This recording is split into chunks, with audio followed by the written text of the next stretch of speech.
Pre board परीक्षा 2025 के paper के बाकी बचे हुए क्वेश्चनों के लिए वीडियो है।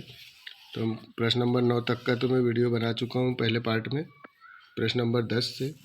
तो प्रश्न नंबर 10 है, स्वपोषी पोषण की क्रिया में बनने वाले उत्पादों के नाम लिखिए।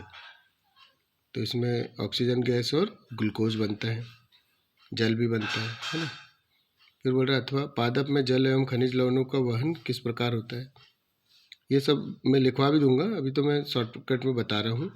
तो अब ये मत सोचे कि मैं इतने जल्दी जल्दी बता रहा हूँ और फिर लिखवाऊँगा नहीं, तो नोट करने के लिए दिखा दूंगा। फिर बोल रहा है ये इसमें जाइलम आ जाएगा। फिर है द्विखंडन एवं बहुखंडन से किस प्रकार भिन्न है। ये विखंडन लिखा हुआ है पेपर में, लेकिन वो द्विखंडन है वैसे। तो द्विखंडन मतलब दो भागों में नए जीव बनते हैं, बहुखंडन में ज़्यादा जीव बनते हैं एक साथ। तो और इसका सिस्टोमेटिक आंसर भी लिखा देख लेना, अभी दिखाता हूँ। कायिक प्रवर्धन क्या है। तो ये अलैंगिक जनन की कृत्रिम विधि है जिसमें पौधे के विभिन्न भागों से नए जीव बनाए जाते हैं। चलो पहले इतना उत्तर नोट करते हैं। ये देखिए, तो उत्पाद आ जाएगा ऑक्सीजन एवं ग्लूकोज C6H12O6। 10वां है जल एवं खनिज लवण का परिवहन, तो जाइलम ऊतक द्वारा होता है।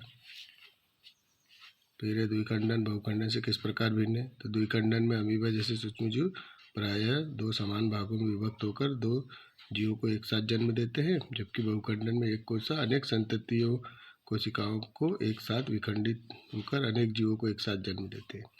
कायिक प्रवर्धन क्या है। तो जब मनुष्य कृत्रिम रूप से पौधे के विभिन्न भागों से नए पौधे पैदा करता है तो कृत्रिम उसके कायिक प्रवर्धन या कृत्रिम अलैंगिक जनन कहते हैं। क्वेश्चन नंबर 12 है कि परागण निषेचन से किस प्रकार भिन्न है।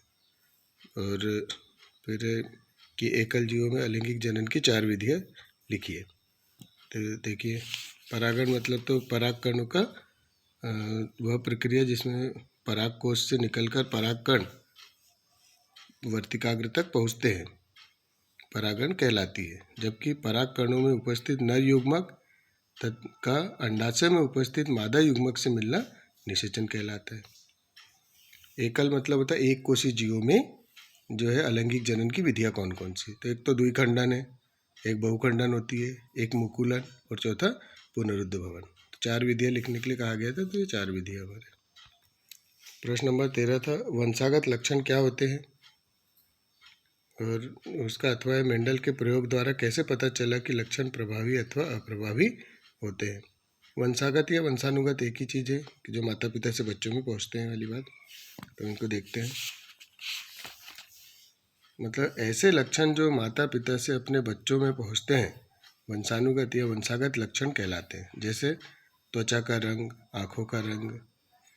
कभी कभी उदाहरण पूछ लेते हैं, वंशानुगत लक्षण के उदाहरण बताइए। तो याद रखिएगा त्वचा का रंग या आँखों का रंग। इसका अथवा है कि अथवा था कि मेंडल के प्रयोग द्वारा कैसे पता चला कि लक्षण प्रभावी होते हैं या अप्रभावी होते हैं।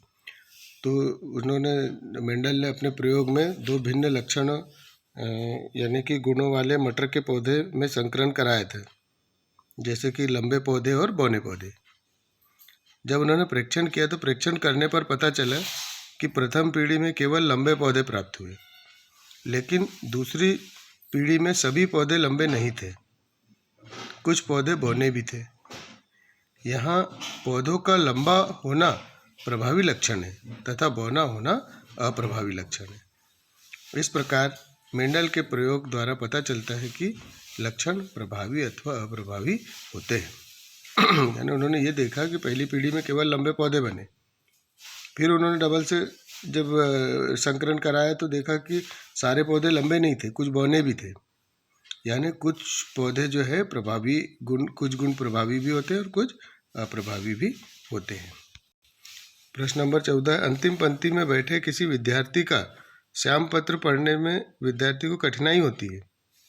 यह विद्यार्थी किस दृष्टि दोष से पीड़ित है, इसे किस प्रकार संशोधित किया जा सकता है। यानी कि दूर की वस्तु नहीं दिख रही मतलब निकट दृष्टि दोष है। उल्टे उत्तर रहते हैं, निकट दृष्टि दोष में दूर की नहीं दिखती, दूर दृष्टि दोष में वस्तु पास की वस्तुएं नहीं दिखती। तो यहाँ आ जाएगा, इसमें निकट दृष्टि दोष है। दूर कैसे करेंगे?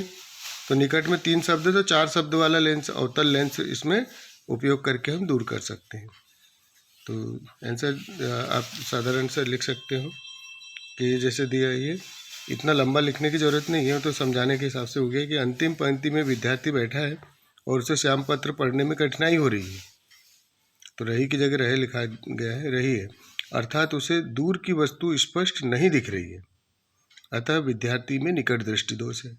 इस दोष को दूर करने के लिए उचित आवर्धन क्षमता का अवतल लेंस का उपयोग करना चाहिए। तो इसमें हम इसको डायरेक्ट यहाँ से भी लिख सकते हैं कि विद्यार्थी में निकट दृष्टि दोष है, इस दोष को दूर करने के लिए अवतल लेंस का उपयोग करना चाहिए। यहाँ से आप आंसर लिख सकते हो विद्यार्थी से। 14 का अथवा है कि मानव नेत्र की सामान्य दृष्टि के लिए दूर बिंदु तथा निकट नेत्र से निकट बिंदु नेत्र से कितनी दूरी पर है? तो दूर बिंदु अनंत होता है और निकट बिंदु 25 सेंटीमीटर। मतलब हम लोग स्पष्ट दृष्टि कहाँ तक के देख सकते हैं? तो सबसे निकटतम बिंदु होता है हमारा 25 सेंटीमीटर और दूरस्थ वाले में रहता है अनंत। ये आंसर है कि मानव नेत्र की सामान्य दृष्टि के लिए दूर बिंदु की दूरी अनंत है और निकट बिंदु की दूरी 25 सेंटीमीटर होती है। ये क्वेश्चन नंबर 15 है, फ्लेमिंग का वाम हस्त का नियम लिखिए। उसका अथवा मैक्सवेल का कॉर्क स्क्रू का नियम लिखिए। 16 है, किसी दिए गए क्षेत्र में चुंबकीय क्षेत्र एक समान है तो निरूपित करने के लिए आरेख खींचिए। और आखिरी 16 का अथवा है, चुंबकीय क्षेत्र उत्पन्न करने के कोई 4 तरीके लिखिए। तो देखते हैं इनका उत्तर। फ्लेमिंग के वाम हस्त के नियम को बाएं हाथ का नियम भी कहते हैं कि यदि हम हमारे बाएं हाथ की तर्जनी मध्यमा अंगूठे को इस प्रकार फैलाए कि वे एक दूसरे के लंबवत हो, तब तर्जनी चुंबकीय क्षेत्र की दिशा को, मध्यमा बहने वाली धारा की दिशा को और अंगूठा उस पर लगने वाले बल की दिशा को प्रदर्शित करता है। ये हमारा उसका आंसर है कि यानी हम अपने अंगूठे को इस तरह फैलाएंगे। ये चित्र बनाने में थोड़ा सा दिक्कत होती है, तो मैं इसके चित्र बनाने का एक बार तरीका बता देता हूँ। देखिए बहुत आसानी से हम बना सकते हैं। इसके लिए हम क्या करें, पहले एक सीधी लाइन के लिए हम ऐसे सीधी लाइन खींच लें। पेंसिल से बनाना है, मैं तो पेन से बता रहा हूँ फिलहाल। ये हो गई, ये टेढ़ी वाली उंगली के लिए इधर लाइन खींच दिए, ये अंगूठे के लिए इधर खींच दिए, ये 2 हमने लास्ट वाली उंगली के लिए। और देखिए इसको हम बनाना चालू कर रहे हैं। इससे हमने ये बना दिए हमारी तर्जनी, इधर से इससे बना दिए हमने मध्यमा, और इससे बना दिए एक उंगली और इससे बना दिए दूसरी उंगली, लास्ट वाली अंगूठा बना दिए। यहाँ 2 गठान कर दिए, अंगूठे को ऐसे करके ऐसे नीचे मिला दिए, यहाँ से ऐसे, ये हमारे बन जाएगा चित्र। अच्छे से सिस्टमेटिक बनाने का प्रयास करेंगे तो बन जाएगा। दूसरा था कि मैक्सवेल का कॉर्क स्क्रू का नियम लिखिए। तो मैक्सवेल नामक वैज्ञानिक ने बताए थे कि कॉर्क स्क्रू का नियम मतलब जिस तरह से हम स्क्रू को यदि कसेंगे तो वो नीचे की ओर जाता है, और ऐसे कसने की दिशा घड़ी की दिशा होती है क्लॉकवाइज। तो उन्होंने ये बताया कि यदि हम चालक तार को इस तरह पकड़े नीचे की ओर और हमारा अंगूठा उसी ओर रहे, तो वो विद्युत धारा की दिशा को हमारा अंगूठा प्रदर्शित करेगा, और जो उंगलियां हैं वो चुंबकीय क्षेत्र पर और तार पर लगने वाला जो बल है उसको प्रदर्शित करता है। ये मैक्सवेल ने नियम दिया था।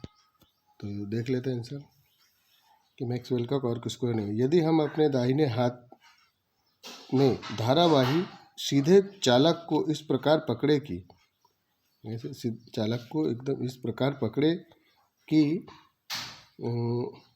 अंगूठा विद्युत धारा की दिशा की ओर संकेत करे, अंगूठा जो है विद्युत धारा की दिशा की ओर यदि संकेत करे, तब उंगलियां जो है चालक के चारों ओर चुंबकीय क्षेत्र में चुंबकीय बल रेखाओं को प्रदर्शित करता है। ये मैक्सवेल का कॉर्क स्क्रू का नियम। इन नियमों को दोनों को अलग अलग तरीके से भी पूछते हैं, तो वो भी देख लेते हैं। ये फ्लेमिंग के बाएं हाथ के नियम को वो इस तरह से भी पूछ लेते हैं कई बार कि किसी चुंबकीय क्षेत्र में क्षेत्र के लंबवत स्थित विद्युत धारा सीधे चालक पर आरोपित बल की दिशा निर्धारित करने वाला नियम लिखिए। यह फ्लेमिंग के वाम हस्त का नियम लिखिए। चित्र सहित समझाइए इस तरह से। या बाएं हाथ का नियम लिखिए, तो बाएं हाथ का नियम वाम हस्त उसी को कहते हैं बाएं हाथ को। यहाँ जब लंबवत वाली बात आ जाएगी कि लंबवत शब्द से आप याद रख लेना कि ये लंबवत मतलब बाएं हाथ का नियम पूछ रहा है। अच्छा, दाएं हाथ के नियम को भी वो घुमा के पूछता है, तो उसमें वहाँ धारावाही सीधे चालक के चारों ओर ये शब्द मिलेगा। चालक कैसा रहेगा? धारावाही सीधे चालक की ओर, यानी अंगूठा हम चालक विद्युत धारा की दिशा को प्रदर्शित करने वाला जो नियम है वो होगा बाएं हाथ का नियम। बाएं बोल रहा हूँ, दक्षिण हस्त यानी कि दाहिने हाथ का नियम, या मैक्सवेल का कॉर्क स्क्रू नियम होगा। इस तरह से घुमा के भी पूछते हैं कई बार। क्वेश्चन नंबर 16 था कि किसी चुंबकीय क्षेत्र जब एक समान हो तो उसको निरूपित करने वाला आरेख खींचिए, और चुंबकीय क्षेत्र उत्पन्न करने के कोई 2 तरीके लिखिए। तो चुंबकीय क्षेत्र यदि एक समान नहीं होता है तो वो वक्राकार मार्ग हम लोग बनाते हैं, लेकिन जब चुंबकीय क्षेत्र एक समान हो तब आरेख इस तरह से बनेगा। बढ़िया स्केल से सीधी लाइन खींच देना है और एरो दिखा करके एक समान चुंबकीय क्षेत्र। चुंबकीय क्षेत्र उत्पन्न करने का तरीका यही है, यदि हम चालक तार में विद्युत धारा प्रवाहित कर दें कोई सीधे चालक तार में, तो भी चालक तार के चारों ओर चुंबकीय क्षेत्र उत्पन्न हो जाता है। दूसरा, यदि हम चालक तार को थोड़ा वृत्ताकार लूप बना दें उसमें प्रवाहित करें, तब भी वो चुंबक के समान कार्य करेगा। तो हमारे 2 तरीके हो जाएंगे। सीधे धारावाही चालक तार में बहने वाली धारा के कारण उत्पन्न चुंबकीय क्षेत्र। दूसरा है तार के वृत्ताकार लूप में प्रवाहित धारा के कारण उत्पन्न चुंबकीय क्षेत्र। ये 2 आंसर हमारा आंसर कंप्लीट होता है। बाकी हम नेक्स्ट पार्ट में पूरा क्वेश्चन पेपर जो बचे हुए क्वेश्चंस हैं वो हम लोग देखेंगे। तो इन प्रश्नों के उत्तर हम नेक्स्ट वीडियो में देखेंगे।